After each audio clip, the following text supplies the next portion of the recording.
सकाळी इथं संदीप शिंदे यांनी आंदोलन केलं, त्याबद्दल तुमचं काय म्हणणं आहे? आज ज्या संघटनेमध्ये अगदी ठराविक फक्त रिटायर लोकांची जी संघटना आहे आणि ज्याच्या पाठीमागं कुठलीही काहीच नाही असे लोक, आज कोण तो संदीप शिंदे, त्याची लायकी नाही, तो कोण आहे तो माहीत नाही. आज या ठिकाणी तो मला वाटतं सकाळी बँकेच्या संदर्भात काहीतरी रिटायर झाले 4-2 लोक घेऊन आला होता. त्याचा खूप मोठा विषय आहे. आज या ठिकाणी मी सांगू इच्छितो, आज या महाराष्ट्रामध्ये श्रद्धेय देवेंद्र फडणवीस साहेब मुख्यमंत्री झाले, आदरणीय अजितदादा पवार उपमुख्यमंत्री झाले, शिंदे साहेब उपमुख्यमंत्री झाले, सहकार मंत्री पाटील साहेब सहकार मंत्री झाले.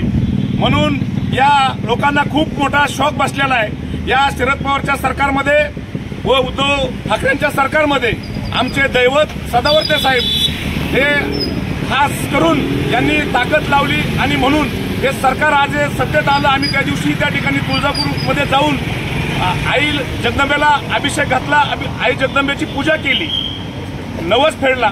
परंतु या लोकांच्या याच्यामधून जास्त पोटदुखी वाटली आणि तो संदीप शिंदे, काय संदीप शिंदे, काय त्याची लायकी, अहो त्याच्या कोण त्याच्या मागे, कोण त्या संदीप शिंदेला विचारतं? त्या संदीप शिंदेला म्हणावा, तू इथून मागच्या काळामध्ये गेल्या 25 वर्षात ज्या आमच्या सर्वसामान्य कर्मचाऱ्याला फसवलं, त्या सर्वसामान्य कर्मचाऱ्याला धोका दिलास, याचं तुला प्रायचित्त अजून भोगायला वेळ आहे आणि त्याचं प्रायचित्त तुला नक्की भोगावं लागेल. तू काय लाचारगिरी करणारे छोटे मोठे लोकांना दारू पाजून 4-2 या ठिकाणी घेऊन येतोस, यांची लायकी आहे का? या ठिकाणी फक्त दारूसाठी लोक बोलून घेतोस. आणि तुला माझा प्रश्न आहे संदीप, गेले मागच्या काळामध्ये ज्या आमच्या सर्वसामान्य कष्टकऱ्यांचे 5% जे तुझ्या संघटनेने जमा करून दिलेत, ते कोर्टाने सुद्धा दिलेले असताना ते पैसे आमच्या सर्वसामान्य कष्टकऱ्याचे वर्ग कर आणि नंतर ना घेऊन तू सहकार आयुक्ताकडे ये. माझं जाहीरपणे आव्हान आहे तुला, दत्ता खेडकर सांगतो. धन्यवाद.